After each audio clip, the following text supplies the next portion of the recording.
Let's start our session. So now allow me to introduce our today's expert facilitator, Ms. Aparajita Srivastav. She's a MSc microbiology. She's also a biology teacher for more than a decade. She was a speaker at Oxford University conference.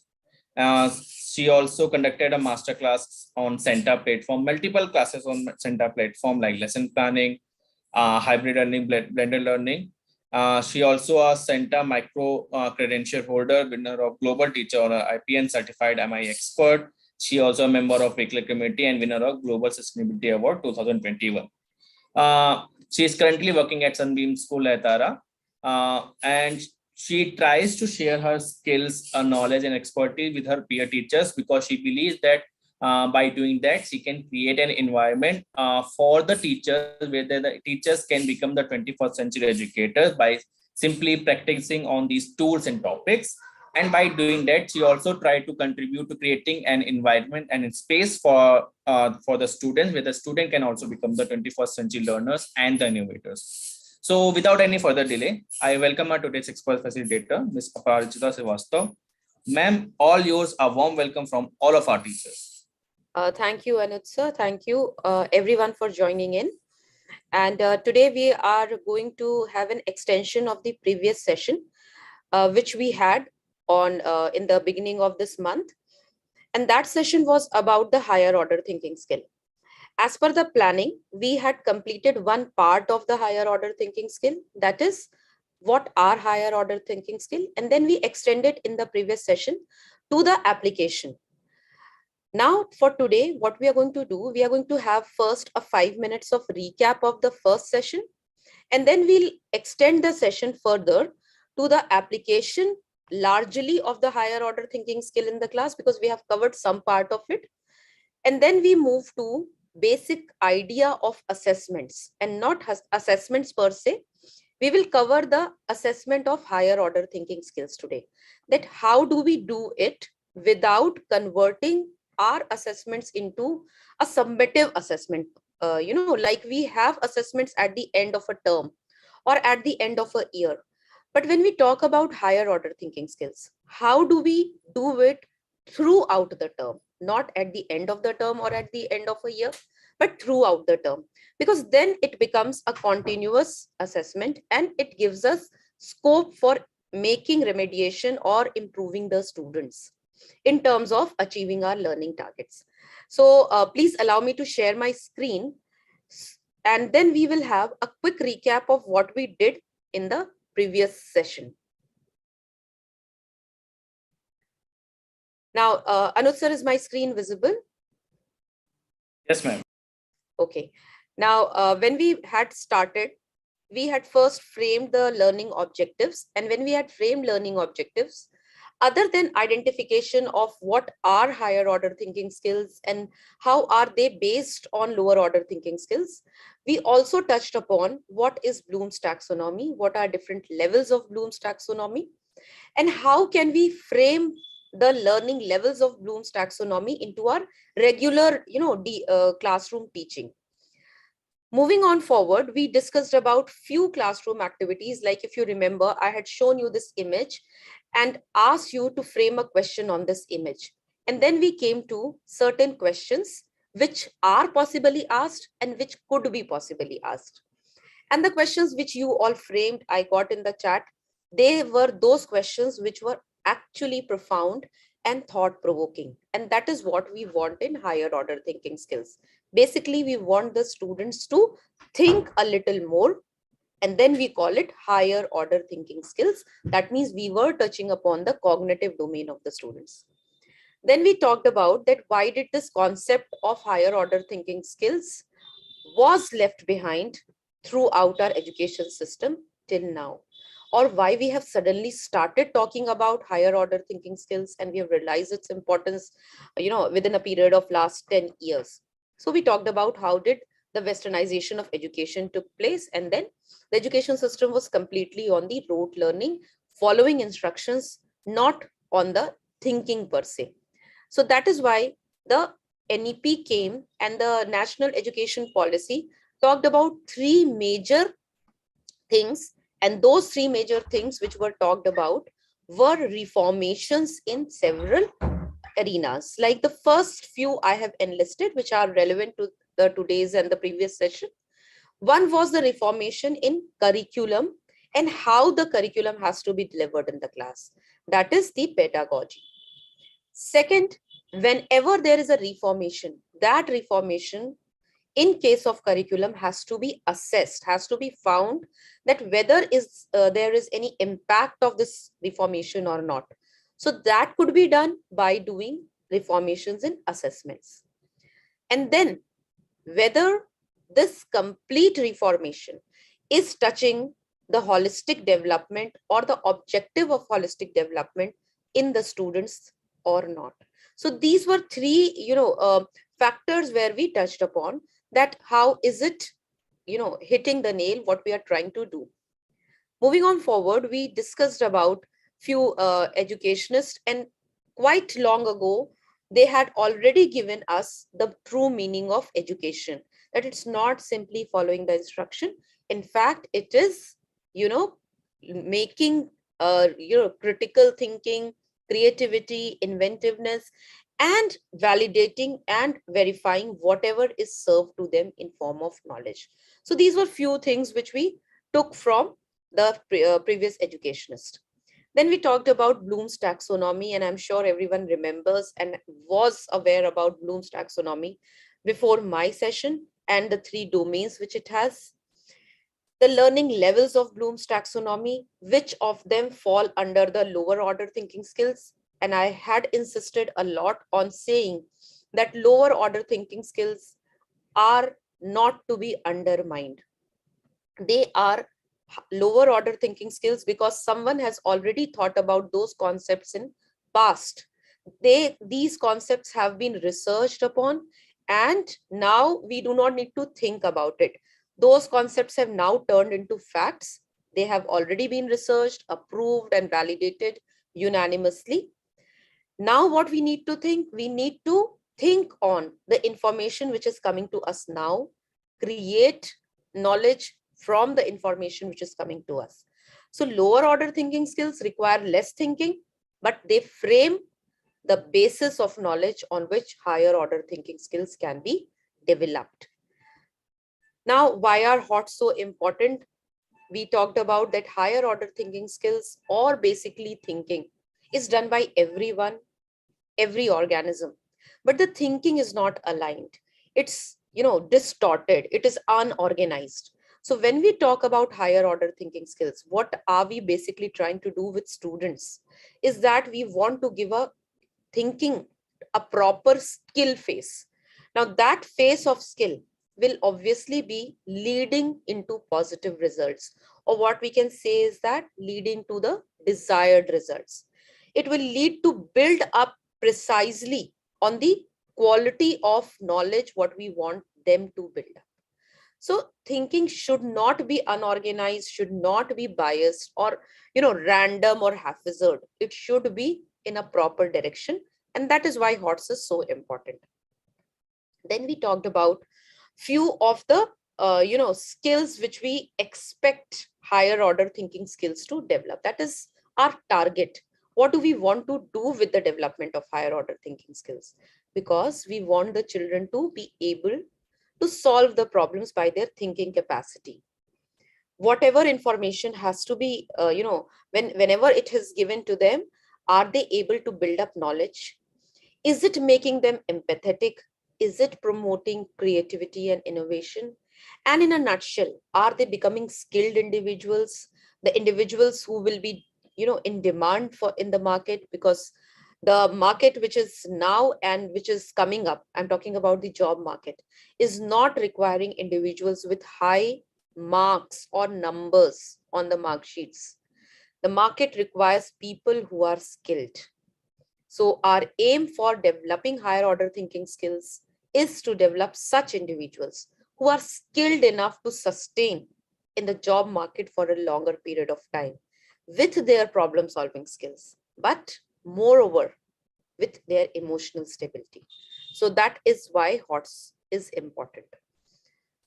Here we talked about how can we, teach basically, or how can we convey or promote higher order thinking skills in class while we teach any subject. I'm not limiting the complete session to one particular or two particular subjects. I'm talking in general about all the subjects. So question answer relationships, that is QARs, which we talked about in the previous session. How we expect our students to justify and elaborate their answers rather than just giving an answers. Then talking about different kinds of very well expressive graphic organizers. Encouraging thoughtful, profound, logical questioning. Teaching students to infer. Like yesterday only, I was, teaching my students regarding a concept. And then the concept was basically about respiration. And there was a question where we were, thinking a lot. And the question had actually 4 options. And the question was somewhat like this, that respiration gets completed when? And the first option was when inhalation takes place. That is when we inhale oxygen. Second option was it completes when there is exchange of gases in the lungs. Third was when oxygen reaches to the cells. And fourth was none of the above. Now, when I had given this question to my students and when I was seeing the assessment data, I could find that very few students could mark the answer which was correct, the option which was correct, and the correct option was none of the above. That means respiration does not get complete when oxygen is inhaled, or when exchange of gases takes place in alveoli, or when oxygen is reached to the cells. Why none of the above option was correct? Because students had only looked one aspect of respiration, that is oxygen. They had somewhere overlooked that food combined with oxygen is actually respiration when it produces energy. So when we give students a concept, when we deliver a concept, let's ask the students to jot down or to give verbally the inference or what have they inferred from a particular topic after it has been taught. Similarly, when we talk about connect concepts, we are basically talking about different concepts. How are they coordinated and how they are connected to each other? So that was what we talked about. And then mind movies. So these were few agendas which we had discussed in the previous session. I also told you that there is one major problem with the teachers, that they ask, or actually it's a genuine thing, that we lack time management in terms of introducing something new in the class, because we already are, packed with a lot of tasks. So when we talk about introducing in particular higher order thinking skills in the classroom, sometimes we face challenges in terms of time management. But actually, we can manage it very well when we take flipped learning concept into our teaching learning system. We can take up the lower order thinking skills, that is the remembering and understanding level before the class. After the class, we can leave the class for evaluating and creating, like we can give them assessments, which they can do in form of flipped learning.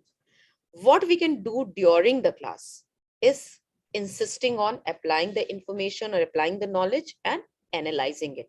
So once we divide the complete Bloom's taxonomy in these 3 formats, that is before the class, what has to be done during the class, and after the class, we'll be able to sort out the problem of this higher order thinking skills in the classroom. Now we start with the today's session, where we talk about what are the few basic good practices, easy practices, which can be taken into our classrooms when we are about to apply higher order thinking skills. Like if you see the third point, exploiting the picture. Exploiting the pictures which we did in the beginning. That is the boy with a cycle, he's cycling in the rain. And then you can ask the students to frame one question by each student, and then you can have a brainstorming on it. Plotting learning objectives. When you are about to start a higher order thinking skill session in your class, or whenever we plan our lessons, Obviously, we'll not be doing one period completely on higher order thinking skills or one period completely on lower order thinking skills. It's going to be a mix, a wise mix, a logical mix.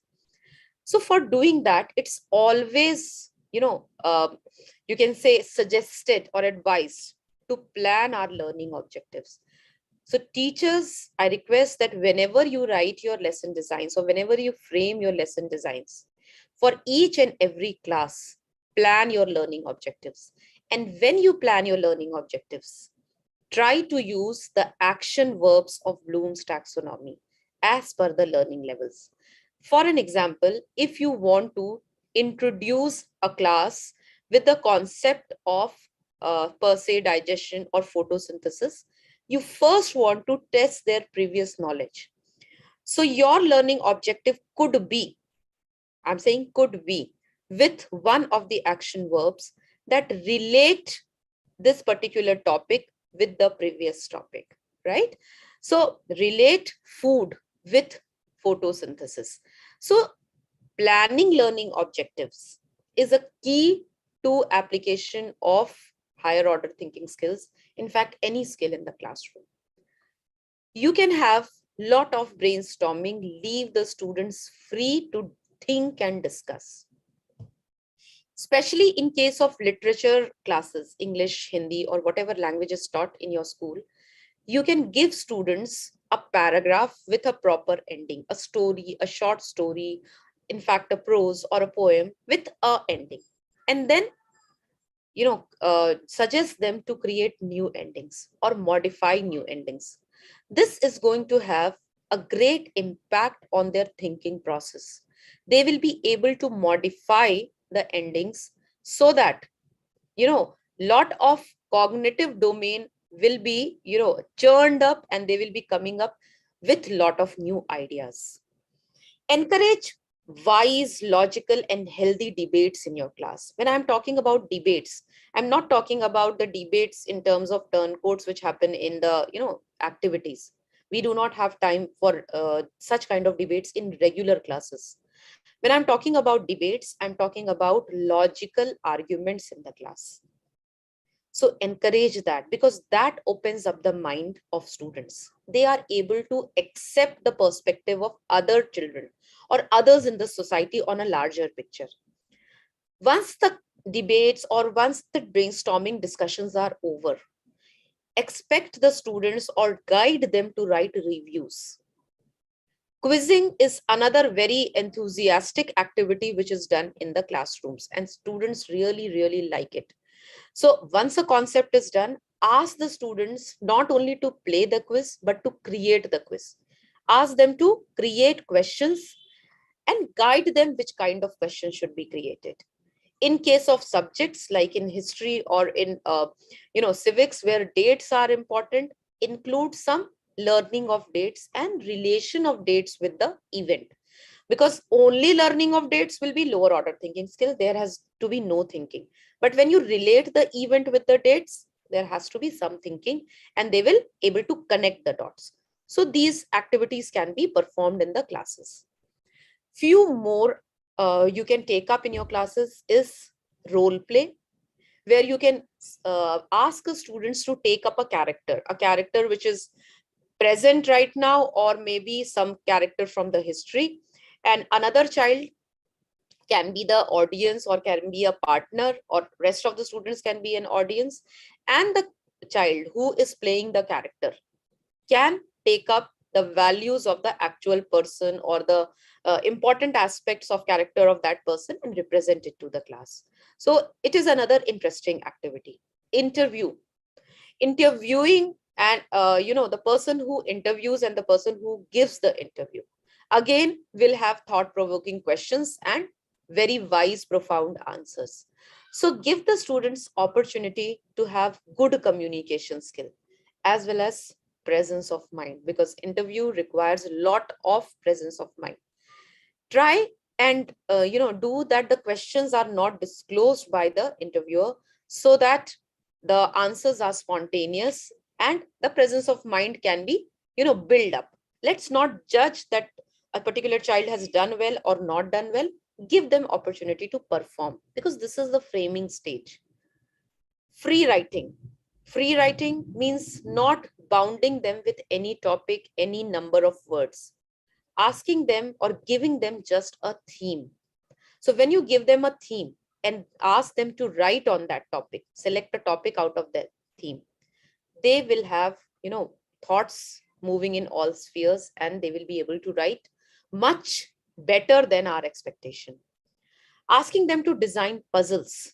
And we ourselves, when we have designed puzzles for our students, we know how much of thinking is involved in designing a puzzle. We want to make unique puzzles with unique answers. So same goes with students. Ask them to make puzzles. Predicting future, being futuristic, what could be. And not only predicting, not only making predictions in random, but asking them to make predictions with logical reasons, with proper calculations and math. So when there is a prediction with logical conclusions, there are possibilities that this could happen.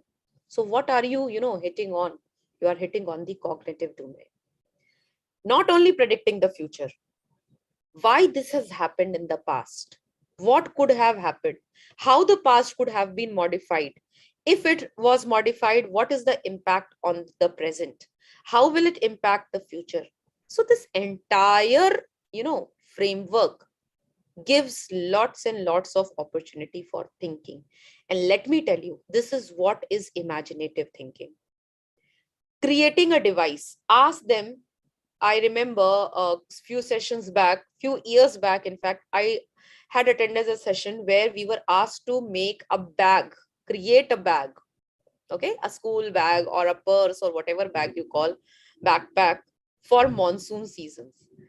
So all the people who were present in the session kept one thing in mind, that it is a bag for the monsoon season, so it should have a waterproof covering.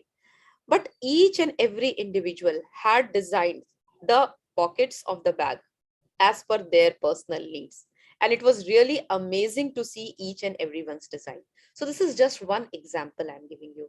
You can ask students to create an imaginative device for their, particular uses. So these are few activities.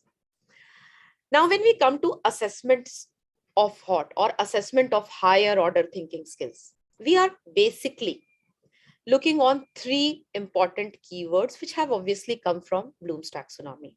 That is, we are looking for assessments of whether students are able to analyze, whether are they able to evaluate, or whether they are able to create something. So that's, in a nutshell, our target.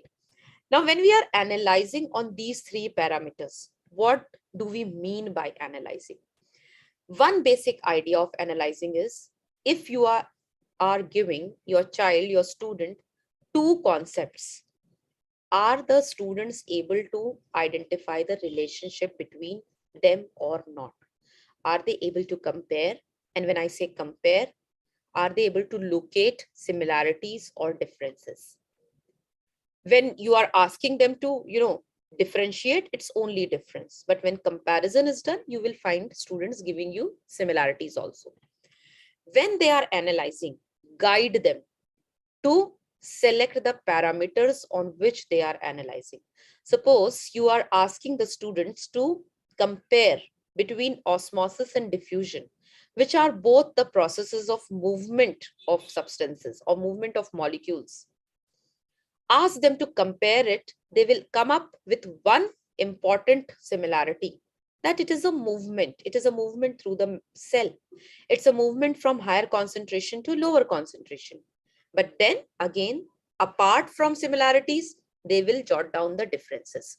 So contrasting, comparing, all comes under analysis or analyzing. When we move to the second criteria or second pillar, you can say, which we assess in higher order thinking skill, it is making judgment.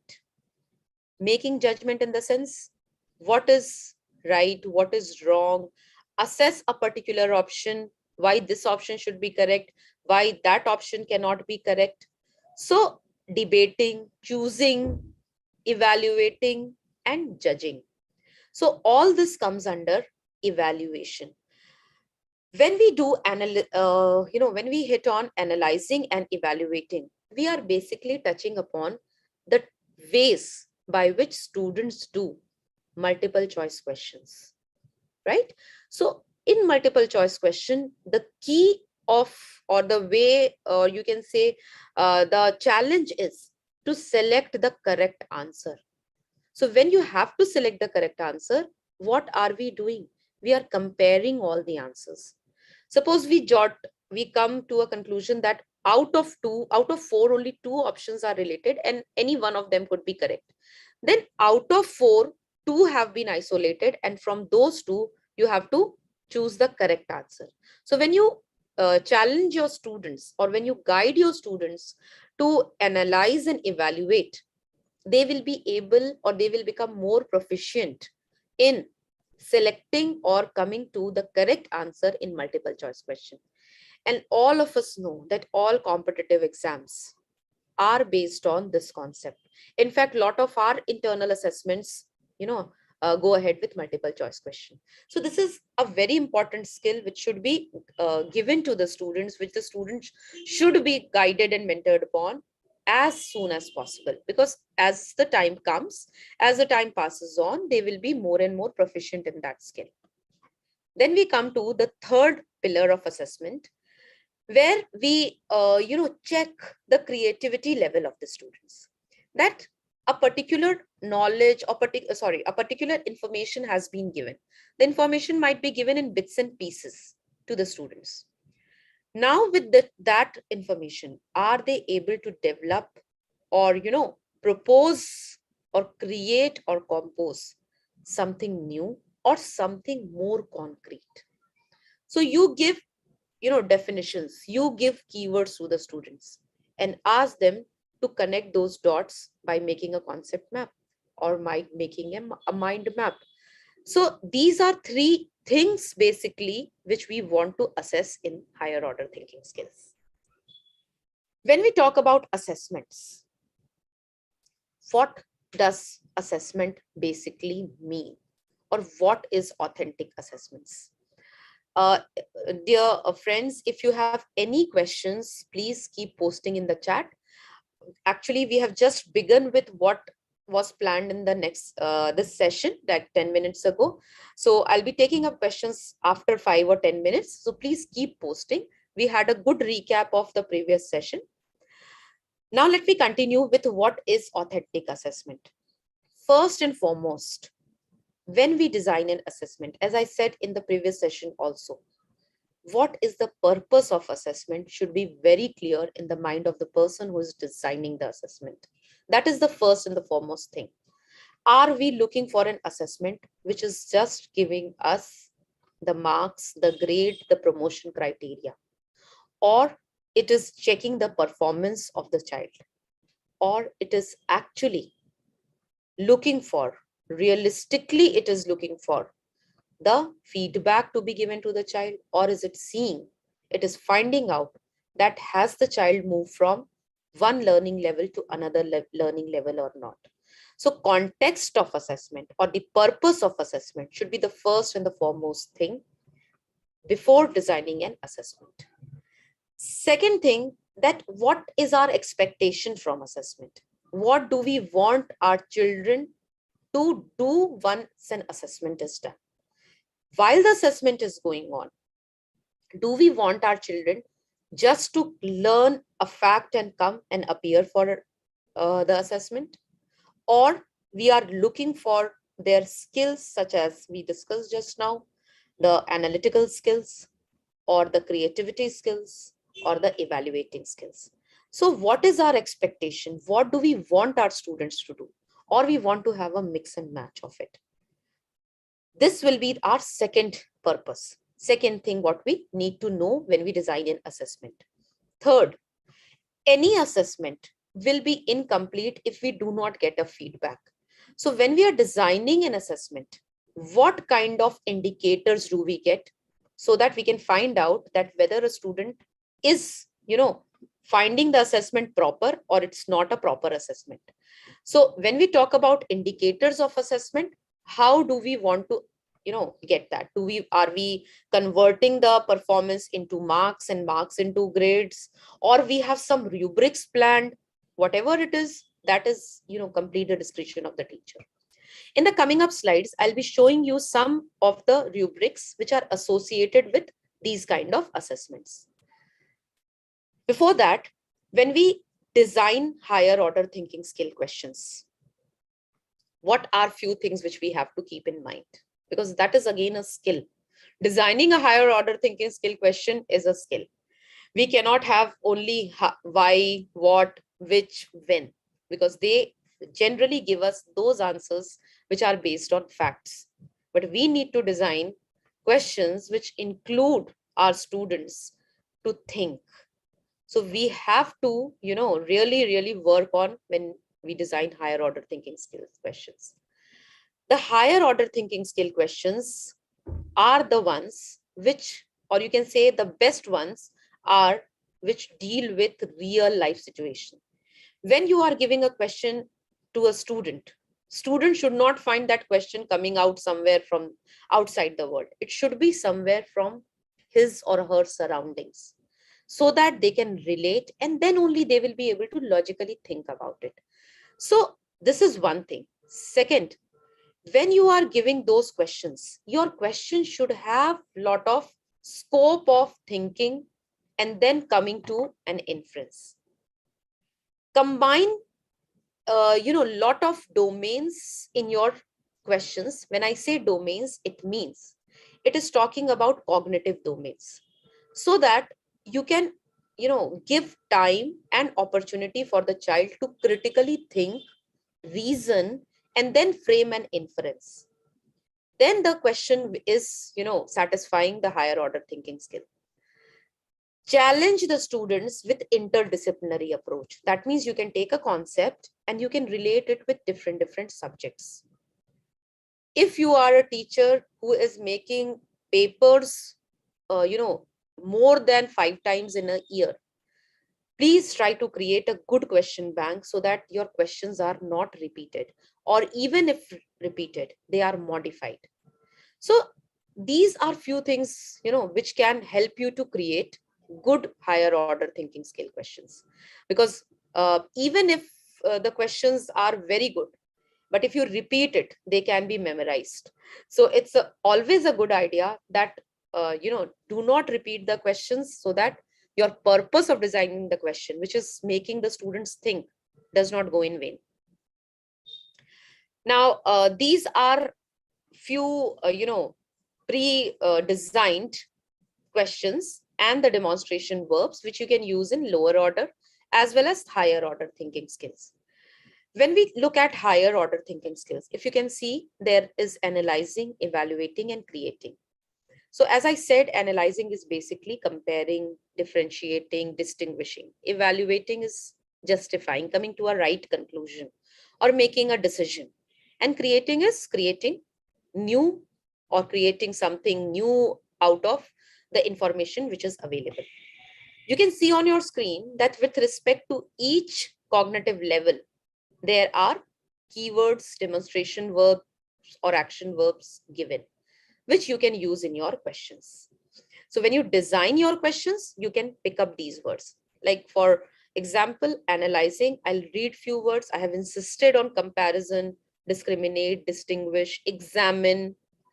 In case of evaluating, evaluate, defend, argue, appraise. In case of creating, it's construction, design, develop, assemble. So these all words should be used in questions when you make your papers, especially for higher order thinking skills or for lower and higher order thinking skills combined. It's just a suggestion that always discuss in your classes, in your normal classes, these keywords, the words which are for lower order thinking skills, as well as the words which are used for higher order thinking skills, so that students are aware once they see the paper that these particular questions require such kind of expected answers. Okay, so this should be communicated to the students and they should be in habit of these words, and they should be aware that these words have to be used and such kind of answers have to be written. Moving on forward, when we talk about just one area of, higher order thinking skills, which is problem solving. When we talk about problem solving, basically, you can see on your screen, I'm taking just one subject right now, which is maths. So when we talk about problem solving, we have, 5 levels, what we can do if a question of maths is given. Like first is varying the presentations. Set the questions within unfamiliar context, such as when you talk about this, you say that the questions which are given, as I said earlier, should be from authentic scenarios. Authentic scenarios means not imaginative questions. Whatever questions which are given, try and convert them into mathematical language so that it is, quickly understood by the students. When you are designing a multiple choice question where there are choices, question in which choices are not obvious, right? Obvious in the sense where it cannot be easily predicted, that can be given. They have to think about a lot about, the options before coming to a right conclusion. When you are asking them to think mathematically, it means that whatever abstract has been given, whatever information has been given in the question, they have to go through it properly, create new information, and then answer the question. So these kind of things have to be checked when assessment of problem solving is done. When they come to a result, see that what are all the possible solutions. Are the students able to look for all possible solutions, and then are they able to come to the right solution or the correct solution? And then, the questions which are there in the paper, are they, actually evaluating, or are they actually focusing on critical thinking of the child?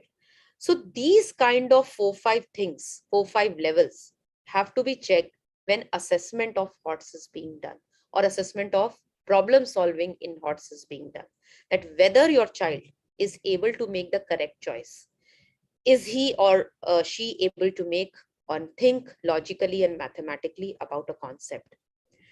Moving on forward, this is a rubric, what I was talking about, that without giving grades or without giving direct marks, you can judge the child on the basis of rubrics. Like you have given a, topic to the child to prepare or to make a presentation or create a project. Rather than giving direct marks on something which is right and wrong, see these criterias. On your screen, there is a 4-point rubric. For your convenience, teachers, you can make 1-point rubric also. That is completely okay. Those rubrics are convenient, easy to design, and it solves your purpose. So every time you do not need to make 4-point rubrics, or you do not need to download from internet. You can create your 1-point rubric and you can give grades. That is also fine. So depending upon your time, depending upon your circumstances, you can change your rubrics completely. It is okay. Again, I'm insisting that what is the purpose of assessment, that should always be in your mind. Are you looking for evaluation, or you are looking for analysis, or whether you are looking for creativity? What are you looking for? That is important. Like I'll just read one of them. When it is talking about identifying relevant information. So if the child gets a score 4, the child should be able to clearly identify important information which is required to solve a problem. If the child is able to do that, you give a 4-point. If the child is on this level, separate information from, the child is unable to separate important and unimportant information, that is not the child doing. In the fourth, when the child gets 4 marks, he is able to clearly differentiate between important and unimportant. When the child is at 3rd level, the child is not, able to separate the information. In the second, the child can identify the important information but needs help in doing that. So you can see how considerate, I would say, these rubrics are. They know what is the actual condition of the students when they are given a project. So they are quite relevant. You can obviously modify your language, you can modify your rubrics as per your needs. Now, this is higher order thinking skills and learning outcomes. Remember, teachers, we talked about learning objectives. When you plan your learning objectives in the beginning, in the start of a lesson, always align them with the learning outcomes. That this particular learning objective will give me or not a particular learning outcome. So when you are talking about analysis, your learning outcome should be that whether my student is able to collect and explore various information or not. When you are talking about evaluation, you have to see in the end that whether my child, where my student is able to discuss and express opinion or not.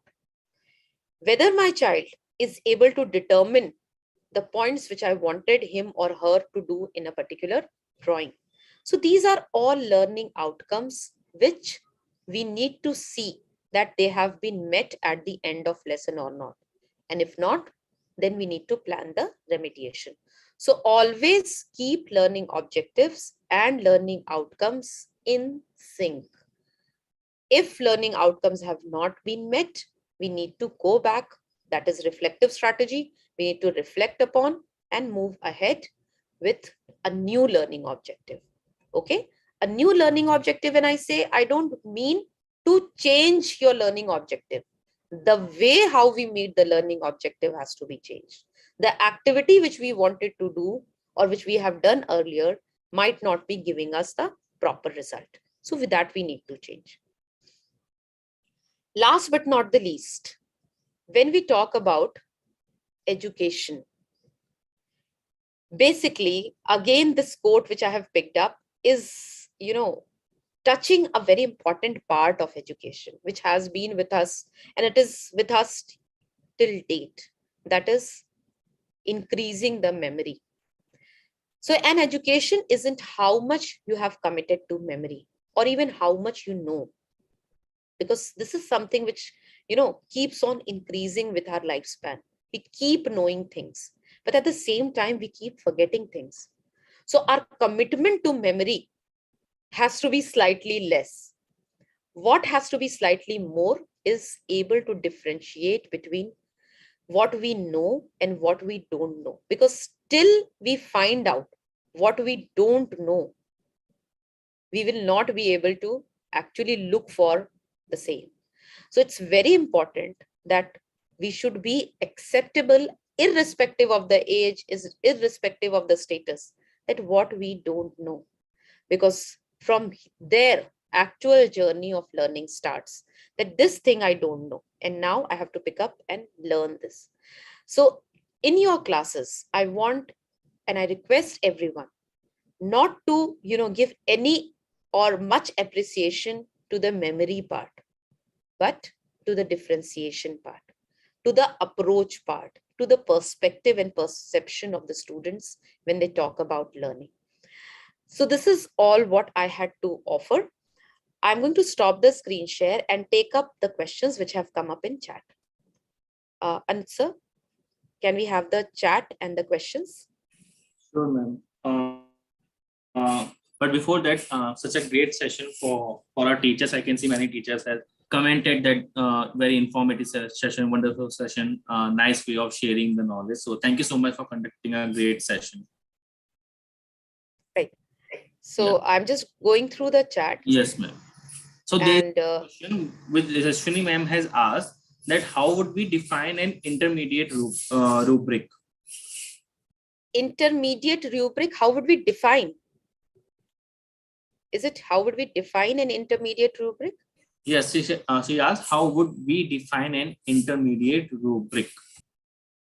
See, when we talk about rubrics, the purpose of rubrics, if you have to define it, I don't find a lot of purpose in defining a rubrics. Rubrics is nothing else but designing an assessment criteria which has different learning levels. What is the difference between a rubric and our normal assessment criteria? That I'll always like to share with you all. When we assess, normal papers or our, summative or formative assessment, we either give right and wrong. It's +1 or it's -1. That's the way we have been doing. When we talk about rubrics are basically those assessment criterias where there is nothing right or wrong, but it is obviously progressive in nature. That means we define that the student is at this level, right? And the same activity, when repeated after a period of month, or might be modified and then repeated after a period of a month, we see that the student has reached to a progressive level or is stagnant or has gone, behind. So rubric is basically progressive in nature. It does not give a right or a wrong, option. So this is the basic thing about rubric. Another thing which I mentioned, which I am sure is ma'am trying to ask, is 1 point rubric. So when we talk about 1 point rubric, what do I see is that the rubric which I have shown you, it had 4 levels. We had number 4, number 3, number 2, number 1, right? But when we design 1 point rubric, it is just 1 level. So those rubrics are not progressive at that time. At that time, in the sense, at that time, you are giving the child yes or no, that yes, the child is able to do this or the child is unable to do this. What you can do, you can have a data of the child that particular time that the child is able to do or not to do. Then you repeat that activity with some modification after a period of 10-15 days, and then see that is the child able to do. So previously, if the answer was no, has the answer become yes? So this is 1 point rubric. 1 point rubric is basically convenient for teachers to design. You don't need to make 4 levels. You just can make 1 level and check and answer yes and no. So that is the way how it is being done, right? Anything else if you all want to ask? Ma'am, can we have some examples of picture-based higher order thinking skills based on science topics? Yes. So this is a question which has come up in the chat, and it is talking about higher order thinking skills. I would like to share with you, I do not have the picture right now, but yes, I will surely share with you the idea when we talk about questions designed on higher order thinking skills. What you can do is that you can touch upon the evaluation strategy when you make questions on higher order thinking skills. And then you can also touch upon creating. I'll give you examples of both. When you touch upon the evaluating, that is where you are looking for analysis and then coming to a right conclusion. You can have comparative diagrams. Comparative diagrams are those diagrams which show same kind of thing. Same kind of thing means like, for example, blood vessels. So you have arteries and veins. They come from the same category, that is blood vessel, but they have their own differences. So you can have comparative diagrams of those, and let the diagrams be unlabeled. Do not label it. Do not give the parts like the walls of the artery or the valves present in the vein. Give them the diagram which are not labeled, and then you can frame questions on them. Let them find out, let them identify the correct blood vessel. This can be one example. In case of creativity, you can give them data. For example, you can give them data of blood glucose level of suppose 5 or 10 people, where some people can have higher blood glucose levels, some can have moderate, and some can have less glucose level. And then you can ask them to find out that which hormone helps in finding out, or what is the impact of hormone in blood glucose level. Similarly, you can have data of temperature, data of humidity. So a lot of data can be given, and then you can ask them, or you can ask them in the question per se, to create new information or predict something, right? So these kind of questions can be designed on science topics. Yes, please. Other questions also? Yes, ma'am. So teachers, I have shared the feedback form in the chat. Please do follow. And I'm also sharing the schedule for upcoming sessions. Please do check out and sign up for classes right now. Ma'am, there is one question. So one of the teacher has asked, can you suggest some of the simple activities which can be done for generating high order thinking skill for pre-primary children? For pre-primary children. See, in case of pre-primary children, in terms of higher order thinking skills, there are huge activities. Basically, when we talk about higher order thinking skills in primary children or pre-primary, the younger ones, we pick up first from their lot of activities which are based upon basic skills, right? Because in pre-primary we pick up basic skills in the sense identification skills, where they see something and identify. That is from where we pick up. As I said, that lower order thinking skills always form the basis of higher order thinking skills. So identification is a lower order thinking skills. They identify something which they have seen. Now from here we can make the higher order thinking skills activities. They have seen something, but now they have to relate it to something else. So when you design an activity, for an example, you have shown different means of transport to the students, the primary students. That's the way we do that. This is a bus, this is a car, this is this, and this is that. When they slightly grow up, okay, when they are able to identify, you can ask the students, or you can design activities with the students, verbal activities or puzzle activities, where they can mix and match the means of transport which are used in cities. That means which are used for short distances, which are used for long distances, and which are used for much longer distance. So this helps them to think about the means of transport with respect to the distance traveled. So you are allowing them to think. So these are few basic activities which you can ask them to do. When you teach the students about different kind of movements in slightly higher classes, in the middle school, we teach the students about movements of different body parts, like how does a finger move, or how does a neck move, how does a shoulder move. So you can design activities, actual energizers in the classrooms, in the pre-primary classes, and show them that the finger moves in up and down direction, neck can rotate left and right. So these are all activities which are termed as embodiment techniques. So embodiment techniques means something which the student is doing on himself or herself. So these techniques allow the children to relate what they are reading in the textbook and what are they actually doing. So that is there. Right. Anything else? I'm just looking for the more question, but I am not able to find any.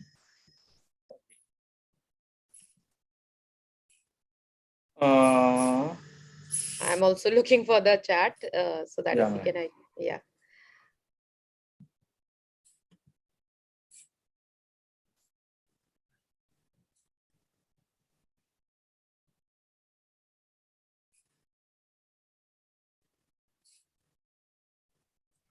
Right, there's one more message.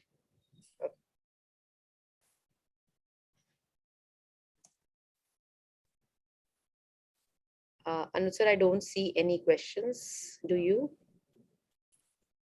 no, ma'am, I'm not able to see any question. Oh, yeah. So there is a one question.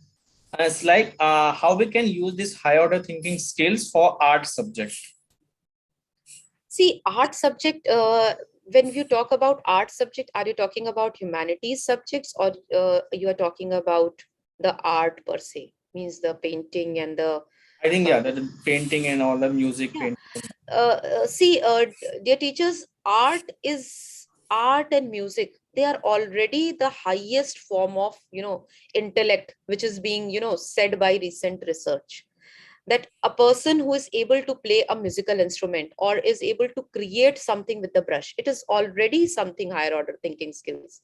So when you give the students in art a topic, a theme on which they have to draw or they create, that is higher order thinking skills, because basically it talks about creativity, it talks about innovation. That is why I'm saying that it is the highest form of thinking, right? So I just suggest that in case of arts and music, you can give themes, you can give or sometimes you don't give any theme or anything, just give them free mind to draw and paint something. So that can be done. Yeah. And one of the teachers I also added for humanities subject even. Yeah, I have seen. And for humanities subjects like political science, civics, history, they give lot of scope of debate. They give lot of scope for analyzing the past, debating, interviewing, predicting the future. So these all kind of activities which have lot of scope for brainstorming, that can be done in the subjects of humanities. That is what my suggestion is, because humanities is basically framed on opening up the mind of the students. Why did this revolt happen? Why did this battle happen? How it could have been avoided? The current scenarios, like there are so many things happening in all around the globe. There is a law coming up, there is a bill being passed, there is a war being held in somewhere, there has been an assassination taken place. What could be the possible reasons? Let the children research, think, and give opinions. So those subjects are really, really wonderful in terms of higher order thinking skills. That's great, ma'am. So I think that were all the questions. So thank you so much for conducting such a great session for our teachers. Some of the teachers also shared such a nice word for you and for the session even. So thank you so much, ma'am. Thank you so much for sharing your time, energy, and the knowledge for our teachers. Thank you so much. Thank you. Thank you, everyone. I have shared the feedback form in the chat. Please do fill up this feedback form. And you can also check out the upcoming session. We have shared the list even. I also have shared the recording of our live class. So you can click on the link if you have missed out anything and want to watch the recording later. You can always click on the link and watch the recording on your own time. Okay. I'm here just for 1 minute more so that you will be able to fill up the feedback form. If you are facing an issue, please do let me know. Thank you so much, everyone. I have shared the link of a feedback form once again and the live class recording. Thank you so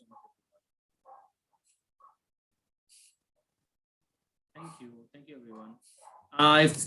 If you have more questions, you can also mail to us at info@teachclass.org, and we will be happy to answer the questions there as well.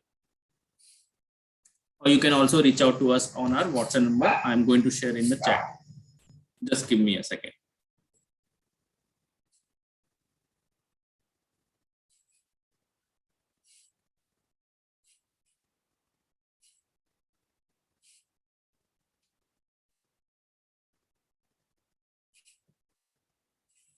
So here is our WhatsApp number. You can always reach out to us on this number in order to have any query, question, suggestion. Thank you so much, everyone. If you have filled up your feedback form, you are free to leave. I'm here just for 32 or 40 seconds so that if anyone has any issue, I will be able to resolve.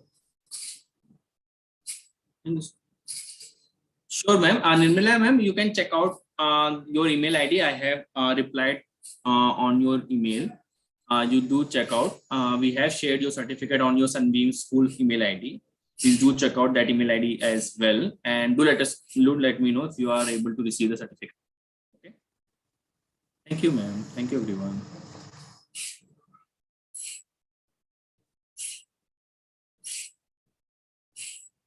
Thank you.